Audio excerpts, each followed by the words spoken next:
Hello दोस्तों, कैसे हैं आप लोग?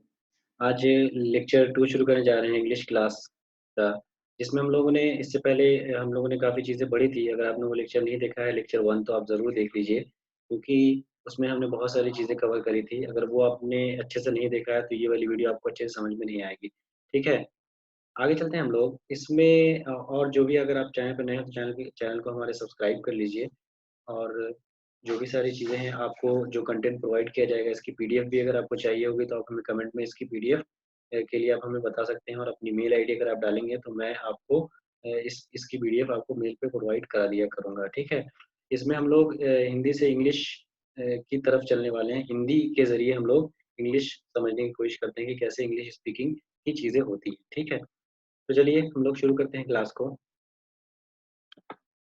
ये ये हमारी कुछ डिटेल्स है क्वालिफ़िकेशन की।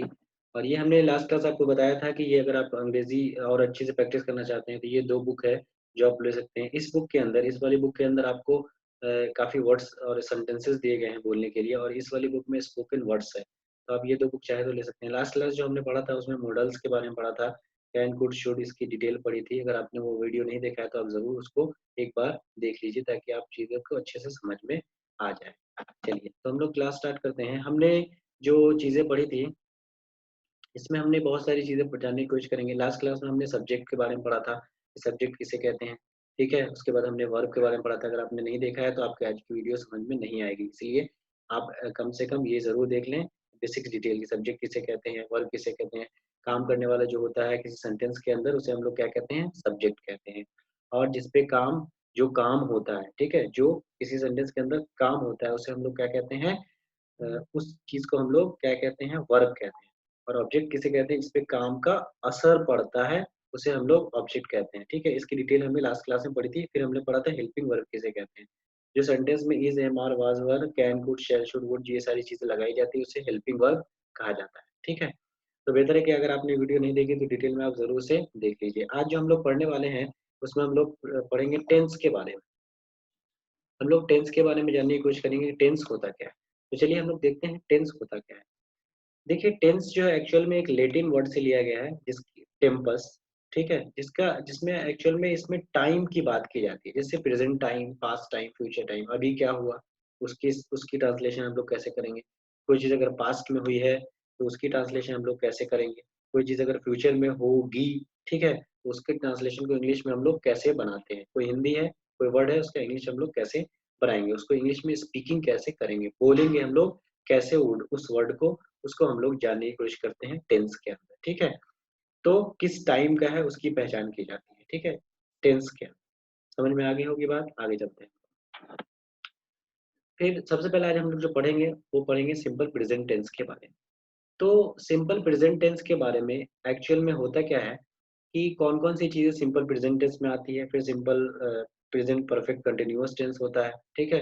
इस तरीके से हम लोग धीरे-धीरे पढ़ेंगे। सबसे पहले हम पढ़ने वाले हैं सिंपल प्रेज़ेंट टेंस। किस चीज़ को हम लोग सिंपल तरीके से बनाते हैं, ठीक है?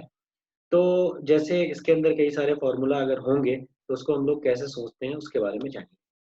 तो देखिए, सबसे पहले क्या है, वह काम जो हैबिचुअल आदतन होता है या नेचुरल होता है, उसको हम लोग प्रेज़ेंट टाइम में बनाया जाता है, ठीक है?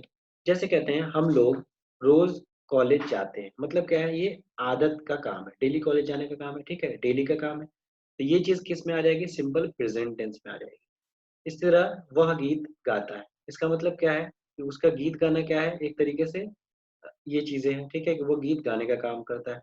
तो इस तरीके की जो चीज़ें होंगी वो सिंपल प्रेज़ेंट टेंस में आ जाती है।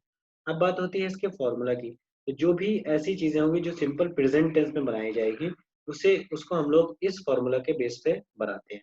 सब्जेक्ट, उसके बाद मेन वर्ब V1 या V5 प्लस ऑब्जेक्ट। अब बात आएगी कि कहाँ पे V1 लगाते हैं हम लोग और कहाँ पे हम लोग V5 लगाएँगे, इसकी डिटेल आगे पढ़ेंगे हम लोग। सिंपली आपको ये सोचना है, सिंपल प्रेज़ेंट टेंस वह काम जो हैबिचुअल आदतन होती है या नेचुरल कुदरती घटना जैसे होती है, आगे भी हम लोग डिटेल में पढ़ेंगे, ठीक है? जैसे सूरज पूरब में उगता है, इस तरीके का सेंटेंस हुआ, गंगा हिमालय से निकलती है, इस तरीके का सेंटेंस हुआ। तो इस तरीके की जो बात होती है वो एक्चुअल में नेचुरल घटना है, क्योंकि सूरज तो पूरब से ही निकलता है। तो ये चीज़ें को हम लोग क्या करते हैं, सिंपल प्रेज़ेंट टेंस में बनाते हैं। जब भी सिंपल प्रेज़ेंट टेंस की बात आएगी, तो हम लोग उसको इस फॉर्मूले के बेस पे बनाते हैं। मतलब सब्जेक्ट V1 या V5 प्लस ऑब्जेक्ट हम लोग लगाते हैं इसके अंदर। चलिए, तो आगे चलते हैं हम लोग। अब देखिए नेक्स्ट बात। अब नेक्स्ट बात क्या, इसमें हमने कॉपी की कटिंग बनाई है, आप लोग टेंशन में नहीं आइएगा कि सर ने कॉपी क्यों बना दिया, टाइपर हमारे थोड़ा बिजी थे इसलिए। तो इसका जो फॉर्मूला भी हमने पढ़ा, सब्जेक्ट मेन वर्ब V1 या V5 प्लस ऑब्जेक्ट। अब बात होती है कि V1 कहाँ पे लगाएंगे और V5 कहाँ पे लगाएंगे। तो देखिए मैंने आपको कुछ समझाने की इसमें लिखने की कोशिश करी है कि V1 और V5 की डिटेल यहाँ हमने लिखा है, ठीक है। V1 का यूज जो किया जाता है फर्स्ट पर्सन और सेकंड पर्सन के साथ। अब ये फर्स्ट पर्सन सेकंड पर्सन क्या होता है, जैसे अगर आप बोलते हैं किसी को मैं, इसका मतलब क्या, आप अपनी बात कर रहे हैं, सामने वाला किसी और की बात तो हुई नहीं ना। तो अगर किसी और की बात नहीं हो रही, ठीक है, उस मामले में ये चीज़ क्या होगी, मतलब आप क्या कर रहे हैं, आप अपनी बात कर रहे हैं, वी, आप अपनी बात कर रहे हैं ना, हम, मतलब आप, सेकंड पर्सन दूसरा है, जैसे यू, नहीं, जैसे ही, किसी और की बात करते हैं आप लोग, ठीक है? तो इसका मतलब वो क्या होगा, थर्ड पर्सन हो जाएगा। लेकिन अगर बोलते हैं तुम, यू, तो इसका मतलब वो क्या है, सेकंड पर्सन, दूसरा आदमी, फर्स्ट पर्सन, आप अपनी बात कर रहे हैं, ठीक है? तो इसीलिए फर्स्ट पर्सन और सेकंड पर्सन के साथ हम लोग V1 लगाते हैं, ठीक है? और कुछ और जैसे दे, इसके साथ वी1 रहेगा। और प्लुरल नाउन की जो बात होती है उसमें भी हम लोग यही लगाते हैं, जैसे बॉयज, गर्ल्स, ईटीसी। इस तरीके की बात हो, गर्ल्स यहाँ आती हैं, इस तरीके से बात हो, तो वहां पे भी हम लोग वी1 का यूज करेंगे। उसके बाद अब बात आती है V5 की। तो V5 में हम लोग थर्ड पर्सन के साथ V5 लगाते हैं, वर्ब का फर्स्ट फाइव फिफ्थ फॉर्म लगाते हैं। जैसे ही का मतलब वह, किसी और की बात कर रहे हैं, तीसरा आदमी जो यहाँ पे मौजूद नहीं है। थर्ड पर्सन मतलब क्या, ऐसा आदमी जो वहाँ पे मौजूद ना हो। बात से ही ये तो वर्ड से ही क्लियर है, थर्ड पर्सन, तो किसी तीसरे इंसान की बात कर रहे हैं।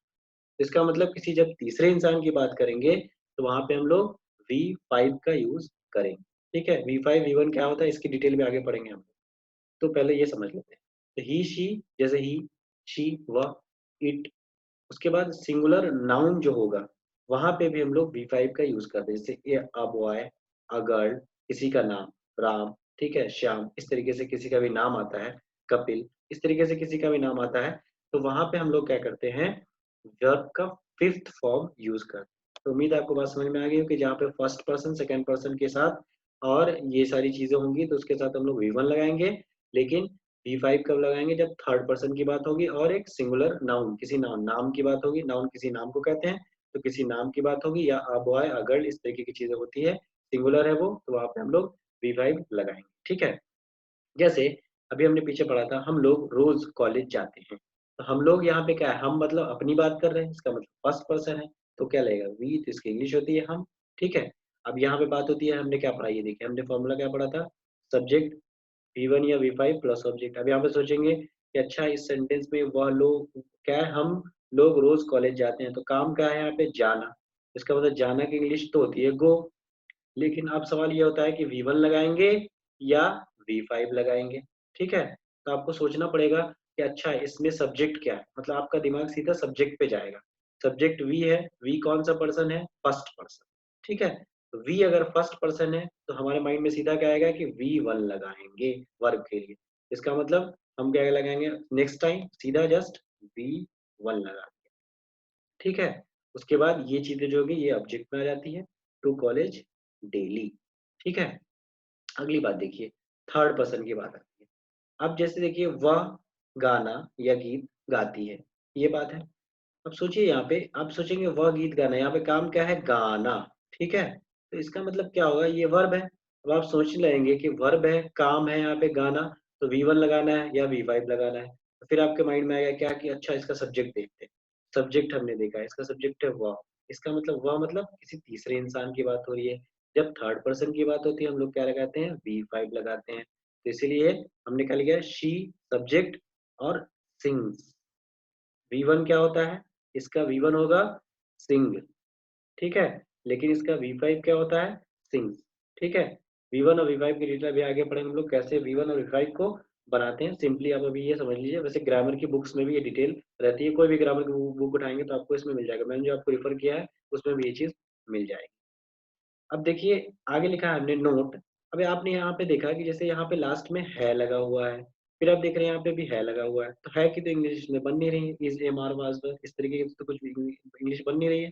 इसी बात को एक्चुअल में यहाँ लिखा गया है, नो, इसमें है, हूँ, हो, ईटीसी की अलग से इंग्लिश इज़, एम, आर नहीं बनाई जाती। इस बात को आपको ध्यान रखना है कि जब भी सिंपल प्रेज़ेंट टेंस की बात होगी, मतलब कोई भी ऐसी घटना जो सिंपल प्रेज़ेंट टेंस में होगी, उसके अंदर इस तरीके की जो अलग से हम लोग वर्ड लगाते हैं इज़, एम, आर ये नहीं लगेगा जब भी ता-ते की बात होगी, वो आता है, वो जाता है, वो खाता है या फिर ऐसी घटना जो यूनिवर्सल है।